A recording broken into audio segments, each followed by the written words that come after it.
49,3, non, ce n'est pas la température qu'il fera dans l'hémicycle, mais la journée sera quand même étouffante pour le gouvernement, car son destin est lié aux motions de censure examinées dès 16 heures à l'Assemblée nationale. Deux textes, l'un du Rassemblement national, l'autre transpartisan à l'initiative du groupe Lyot, co-signé par la NUP, le seul qui pourrait attirer des élus LR et donner donc des sueurs froides à l'exécutif. Le seuil à atteindre, c'est 287 voix, la majorité absolue. Et dans ce cas, la réforme des retraites serait rejetée.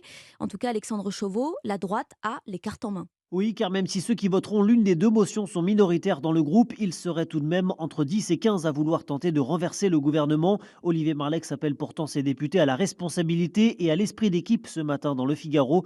Mais les dissidents LR assument. Pierre Cordier, député des Ardennes. En tant que chef de parti, il se doit bien entendu d'édicter une règle claire, ce que je peux comprendre.